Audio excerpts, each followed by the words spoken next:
অনেক সময় অনেকেই আমাদের রাজনীতিবিদদের ভিন্ন ধর্মী বক্তব্য, পারস্পরিক বিপরীতমুখী অবস্থান নিয়ে অনেকে আলাপ আলোচনা করে, পত্রপত্রিকা দিয়ে খুব অনেকে আর্টিকেল লেখেন বিভিন্ন দল তাদের বিপরীতমুখী অবস্থান। আমি কিন্তু এটা ভিন্ন চোখে দেখি। এটা গণতান্ত্রিক রাষ্ট্রের বৈশিষ্ট্য। আমরা যদি 30টা দল থাকি, সবাই কি একরকম চিন্তা করবো? যার যার দলের একটা পার্সপেক্টিভ আছে, তো যার যার দলের একটা স্বার্থ আছে, তো তার স্বার্থের কথা তারা বলবে, তাদের চিন্তার থেকে তাদের দৃষ্টিকোণ থেকে তারা বক্তব্য দিবে। এটাই স্বাভাবিক। That is the beauty of democracy. এটা আমরা মানতে পারি না, এটাই হচ্ছে গণতন্ত্র, এটাই গণতন্ত্রের সৌন্দর্য। সুতরাং যখনই বিভিন্ন দল বিপরীতমুখী বক্তব্য দেয়, আমি আদৌ এতে কিন্তু আশাহত হই না। ফাইনালি দেখবেন at the end of the day আমাদের রাজনীতিবিদরাও কিন্তু ভুল করেন। দেখবেন যে at the end of the day মানুষ যখন চায়, দেখবেন যে একটা পর্যায়ে গিয়ে একটা ইকুইলিব্রিয়াম আসবে, একটা ব্যালেন্স আসবে, একটা জায়গায় তারা একমত হবে, সেই বিশ্বাস আমার আছে।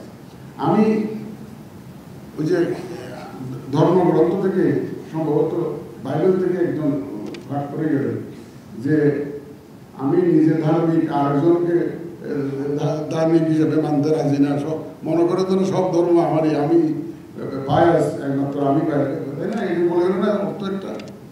তো আমাদের এরকম অনেকে আছে মনে করে যে আমার দলটাই খালি দেশপ্রেমিক, আর আর আর কোনো দল দেশপ্রেম নাই। এই কথাটা ঠিক না। এই কথাটা ঠিক না। মানুষ মাত্রই, মানুষ জন্মে দেশপ্রেম নিয়ে, কিন্তু মানুষ জন্মায় দেশপ্রেম নিয়েই জন্মায়।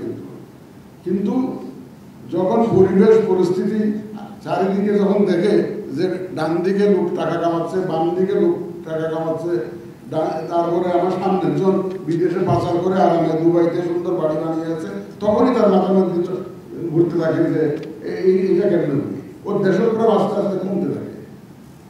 বাট জন্মগতভাবে মানুষ কিন্তু দেশপ্রেমিক।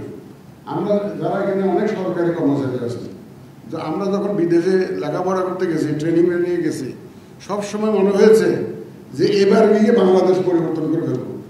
যা কিছু শিখছি সব জায়গায় অ্যাপ্লাই করে আমার ডিপার্টমেন্টটাকে আমি একদম সুন্দর করে গড়ে তুলবো, এরকম একটা মানসিকতা কিন্তু বিদেশ ট্রেনিংয়ে কিন্তু ডেভেলপ করে। কিন্তু যখন ফিরে আসে নানা প্রতিবন্ধকতা দেখতে থাকে, আস্তে আস্তে আস্তে আস্তে তার আশা এটা ফিকে হয়ে যায়, আর এটা বাস্তবায়ন করতে পারবে না। এরকমটা এই জন্য আমি দেশপ্রেমটা কারো মনোবলই নয়, এটা হচ্ছে আমার কথা। এটা কারো মনোবলই নয়, এটা সবার মধ্যে আছে, দেশপ্রেম আছে। নানা পারিপার্শ্বিকতার কারণে হয়তো কম বেশি হয়ে যায়। আমাদের সর্বস্তরের লোকজনের মধ্যে একটা ঐক্যমত আমি দেখছি, মানে এটার জন্য কনসেনসাস কমিশন লাগে নেই, একটা বিষয়ে সবাই একমত। আমি দ্বিতীয় কোনো ব্যক্তি পাই নাই যে সুন্দর ক্রেডিবল একটা গ্রহণযোগ্য নির্বাচন চাই না, এমন কেউ আমাকে বলেনি।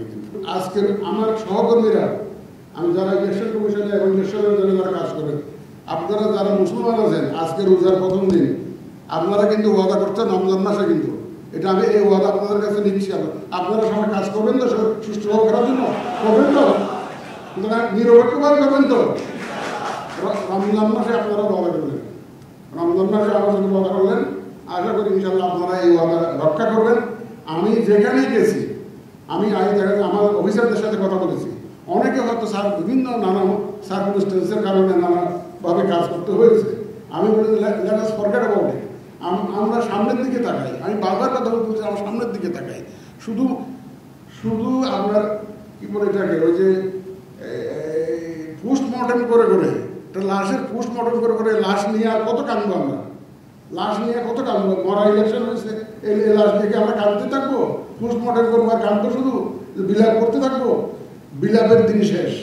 এখন কথা হলো যে আমরা যে কাজটা করার জন্য ওয়াদা করেছি, আমরা যারা বিশেষ করে ইলেকশনের সংক্রান্ত যারা ইলেকশনের কাজের সাথে জড়িত থাকবো, আমরা অন্তত নিজের বিবেকের কাছে যাতে পরিষ্কার থাকি, যে আমরা নিজের বিবেকের কাছে পরিষ্কার থাকি। সেদিন আমার এক বন্ধুকে আমি ফোন করেছিলাম। কেন করেছিলাম জানেন? এটা গোপন কথা বলে ফেলি। আমার এক সহকর্মী আছে, খুব পায়াস লোক, খুব পায়াস। আমি তাকে পীরের মতো মানি। আমার সহকর্মী, he is a retired secretary. তাকে আমি বলি দোস্ত তুই যে আমার পীর এরকম বলি